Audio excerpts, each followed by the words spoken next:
Guys, we finally got a real Mako 3.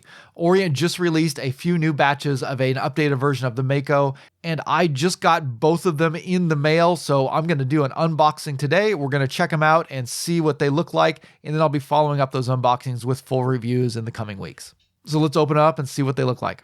Okay, so we got 2 boxes direct from Orient here. I ordered these from Orient's online store in Japan. I don't know which is which. One of these is a Chrono, one of these is a diver. Let's open up and see what they sent over.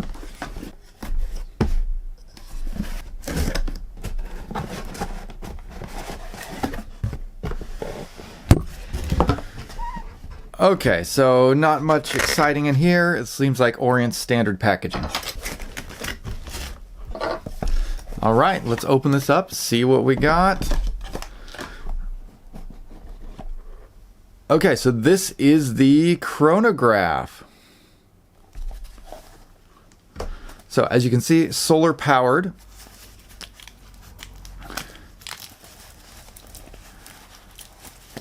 And it feels pretty substantial looking from the look of it.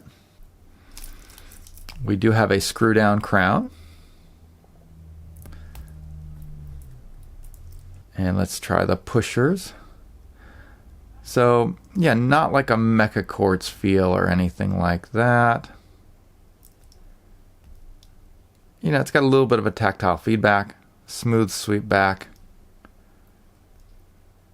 It is a smooth sweeping second hand. Looks like that's probably going to be about 5 ticks per second. And you can see we're getting 3 registers here. So we've got a running seconds hand at 9 o'clock here. We've got what looks like the chronograph minute counter down at 6 o'clock. 24-hour counter at 3 o'clock, and then between 3 and 4 you've got a date. It's not exactly at 4:30. Probably not going to be a popular choice with a lot of people. The date is also not color matched. Let's go ahead and peel off these stickers and see if we can get a little bit closer look at it. Oh, so you can see here it's saying Sapphire Crystal as well. That's very nice to see. And then solar powered. Yeah.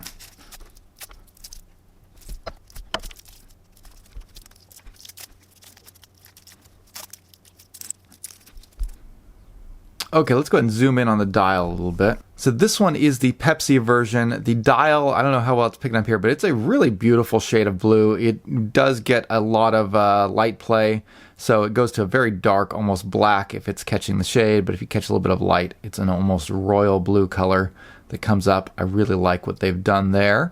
The dial layout here, it looks very similar to the original Mako 2, except this time you've got the subdials that are getting rid of those numerals. So the original Mako 2, you had a date at 3, date 8 at 3, and then 9 and 6 numerals in addition to the 12.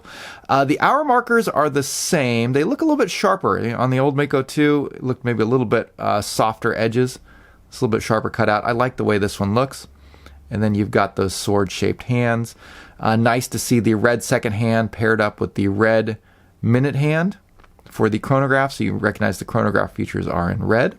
And it looks like the solar cells are in those subdials. So similar to the Seiko speed timer, kind of the same layout that you got there. You can kind of see that little line. So over here at this solar cell, you can see there's a little line going from the center of the subdial to the 45. So you can kind of tell that it is a solar cell. Depending on how the light hits it, yeah, you can see that it's got that kind of that solar cell look, a little bit grayish color. So that's where you're getting the solar charge from. But you are getting the full 200 meters of water resistance, so that's great to see. Hollow end links. Pressed clasp. But 4 micro adjusts. The clasp is kind of cheap. And then it looks like solid links. So these are, you know, actually pretty nice finishing on the links. I like that. Brushing all the way around on the links. And it looks like they're going to be push pins. Let's listen to the bezel.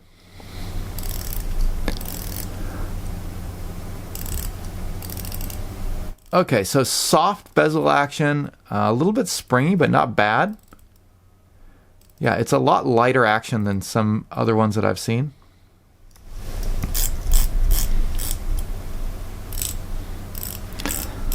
alignment with the bezel looks just a hair to the left to me. Not perfect. And then you're getting an aluminum bezel insert. They have the crystal listed as sapphire. Let's check that real quick. We're getting a strong reading there, so yes on the sapphire. Let's go ahead and get those dimensions. Kind of hard to measure with the crown guards, but about 42 millimeters across. Getting 47 millimeters lug to lug, so not bad there. Just over 13 millimeters thick.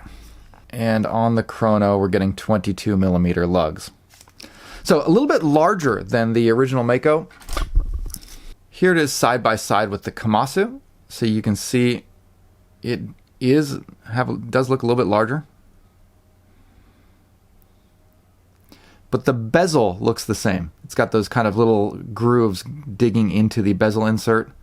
It looks like an aluminum bezel insert on both of them. So this looks very much like it's basically, I mean, we'll probably see more on the diver, but basically it looks like this is just a Komatsu with the chronograph movement inside and then a different dial, but it seems like the bezel is the same. The feeling on the, the edge of the bezel, the grip on the bezel looks the same as on the Komatsu, which wasn't the greatest. On this size, it's not too bad. This bigger one on the chronograph feels pretty easy to grip. That was one of the things I didn't like about the Komatsu, was the bezel was a little bit harder to get a hold of. This isn't bad. This has not yet been sized up for my wrist, but give you an idea of what it looks like. I have a 7.5 inch wrist, and this wears great at that 47 millimeter lug to lug. I think even if you have a little bit smaller wrist, you probably still be able to get away with it. 47's not terribly long. It's kind of about average. And yeah, that royal blue and Pepsi color scheme really looks great. Definitely digging the red second hand, the red accents on there. Yeah, kind of got that whole red, white, and blue thing going. Really beautiful colors on this one. Now, I believe Shane is getting the Panda Dial one in, which I think will be probably even more popular. So if you want to check that one out, make sure you're subscribed to Relative Time as well, because he's going to be covering these watches also. Okay, let's go ahead and open up the second one and see how the dive watch compares.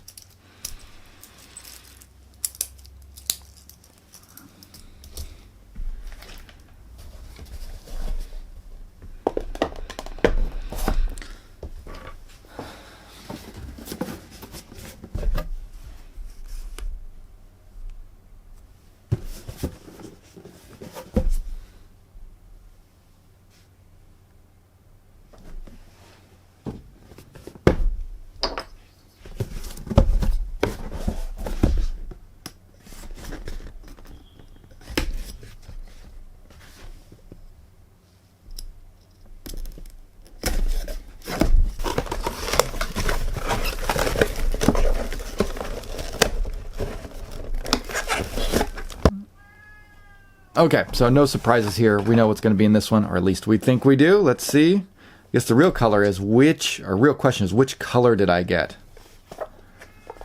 Oh, look at that.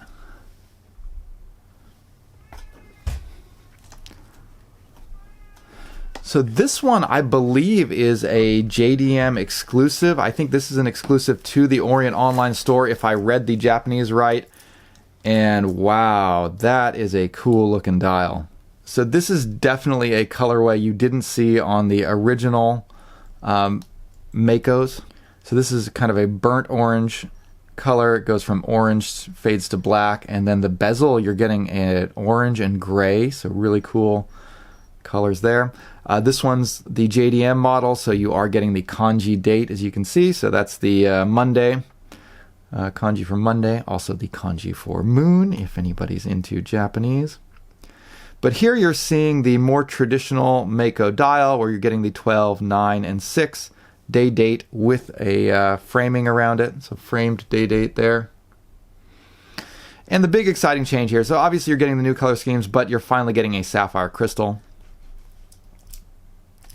At least that's what I've heard. Will be, you know what, let's go ahead and test that right now. This better be a sapphire crystal. Yeah, sapphire crystal. So good. So you're finally getting a sapphire crystal with the Mako dial and some cool new colorways. They have a teal dial version like this as well in the Japanese online store, which again I think is exclusive to that, and that one also looks really cool. I was really torn between the two. I tend to like orange dial, so I wanted to check that one out. But yeah, the teal dial one looks amazing as well. The normal releases, the non-exclusives to the online store, are kind of more flat matte color dials, also very vibrant colors. Again, I'm not sure what Shane is getting over at his channel, but be subscribed to him because you'll get to see a different colorway there. Let's go ahead and get these stickers off.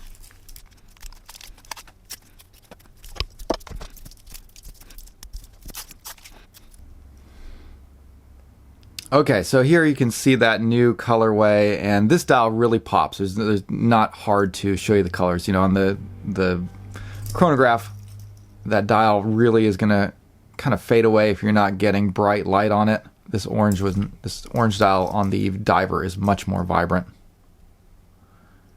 And yeah, really cool. Let's feel the bezel action here.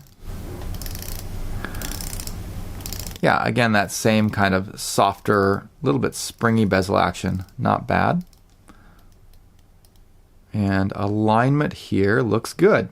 Let's zoom in on the dial for a second. So changes from the Mako 2 that I'm noticing right off the bat here. They switched over to a train track chapter ring. That ring going around the outside, it used to be hash marks. Now it's 1 second increment kind of railroad track chapter ring. So that's kind of a cool change. Again, I feel like all of the markers are just a little bit sharper. I'm not sure if they're applied or embossed. They are raised. There is a little bit of a silver surround on there, but I think the silver outlines are a lot more subtle this time around. You're seeing a lot more of the white, and I think that's contributing to an overall sharper look on the indexes, which I also like. Let's go ahead and get the dimensions on this one. So I'm getting about 41.5 going across the case. It's kind of hard to measure with the crown guards. To lug, I am measuring 45.5. Thickness 13. 22 millimeter bracelet.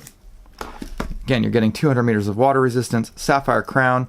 Bracelet looks pretty much identical to the Chrono. You're getting those hollow end links. Pressed clasp. 4 micro adjusts.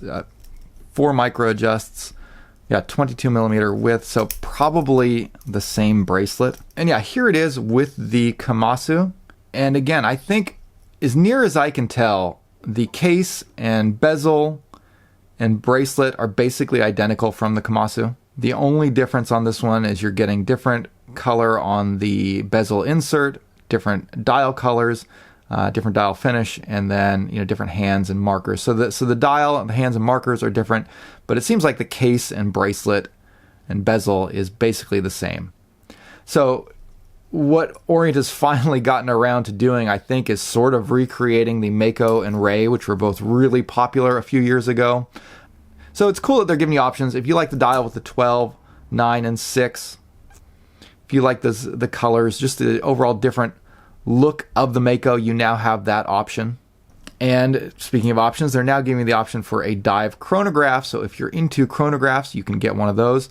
Dimensions are pretty similar. Their official dimensions from Orient, they're saying that the chronograph is 42.8 millimeters across, and they have this one listed at 41.8, so 1 millimeter difference on their official measurements.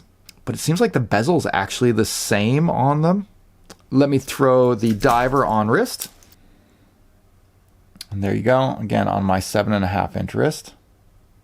So great size. Again, people really like the Komatsu because it had a nice short lug-to-lug and wearable dimensions. So we can really get away with this on almost any wrist size. The Mako, I guess we'll call this one the Mako 3.